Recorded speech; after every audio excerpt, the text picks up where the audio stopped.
This is a film of a final cut version of Passion of a Bleeding Rose. I'll be talking and stopping the film as and when as appropriate to the words that I'm speaking. The very beginning of our film contains an ident. This ident is specifically designed by Binary Productions. It is a simple but effective layout.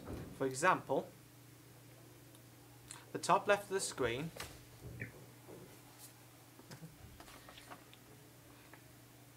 contains basic numbers, mainly ones and zeros, and a font which computers use by default spelling the words Binary Productions. I believe the font is called Arial. The words have been separated by numbers and are on a white colour on a plain black background.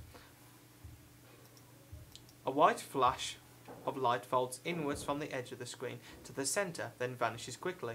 This is to signify an old computer style screen being switched off. You can also hear the numbers as if someone is typing to give you the illusion that it is an actual computer screen. The title's background is of petals falling from the top of the screen.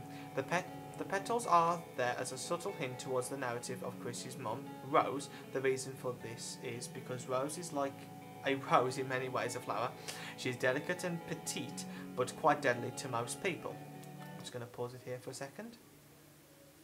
The title's writing matches that of the background, delicate.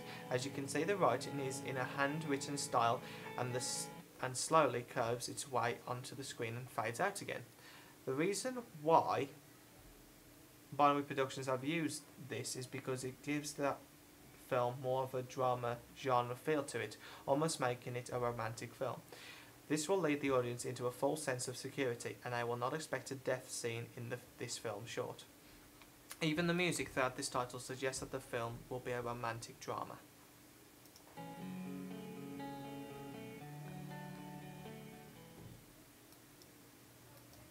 The film begins in a bedroom with a close-up shot of the alarm clock. Next, an aerial shot of Chris in bed fast asleep. We next see a point of view shot of Chris searching through his dresser drawers to find his clothes.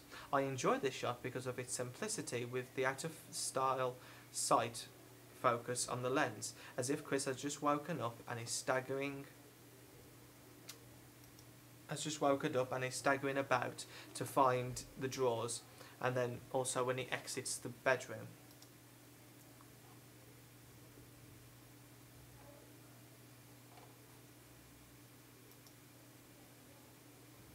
The next scene is inside the bathroom. The music throughout this scene is tense, as you can see here. And the light because halfway through the singing sound which slowly fades out. As Chris is getting changed, the camera is in an over-the-shoulder shot looking into the mirror at Chris. This was a difficult shot because the camera was positioned inside the bathtub, as you can see behind Chris, on a steep angle, and it required me to sit in the bath and keep it level. It was a very difficult shot to get. The audience can see a radial blur effect as Chris moves, as you can see here. You can see the radial effect happening just around here, around the shoulders. This is effective because it shows the audience how Chris feels at this time in the morning as he's getting dressed. Chris is having little blackouts as well. As he shakes his head, you can see the camera slightly jump a bit and goes out of focus even more. It gives the audience the full effect of Chris's behaviour, but also gets a deeper understanding of how his mind works.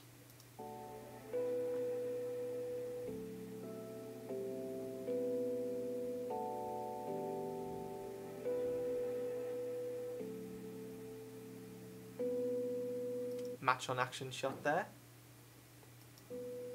just to show Chris leaving the bathroom as very tired, as you see him inside the bathroom, very tired, very sort of dull. When he exits, he's exactly the same, as you can see. Very sort of darkened to show the shift in personality change as well. This bedroom scene is when Chris wakes his mum up. This is the first time that we see Rose. Binary Production decided to have a breathing system on Rose's face. Just going to pause it here for a second.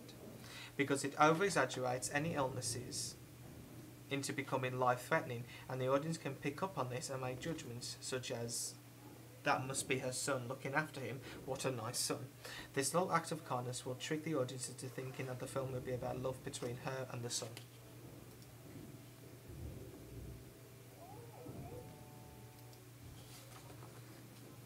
The kitchen scene is one of the most important scenes in this entire film.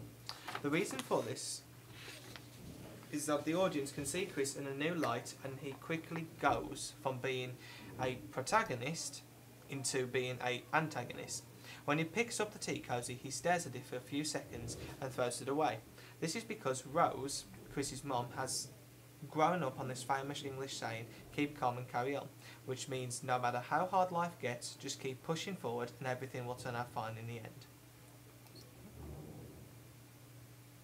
Unfortunately, Chris disagrees with this and his mum and is sick and tired of her, so he reaches out into the cupboard and pulls out warfarin, which is the type of poison. The shot before the cupboard shows a match on action shot that suggests we should place the that I suggested, and we should place the camera inside the cupboard. This is where the warfarin is kept. This was a difficult shot because we had to get a lot of bleach and cleaning equipment out of the cupboard, as you can see, and place a book inside to keep it level, and pointed towards Chris as he opened and closed the cupboard. So he had to keep himself into focus because, well, none of us could actually fit inside that small cupboard, as you can see behind Chris. All throughout this, there is a mid-shot of Chris's torso, showing just how his hands work.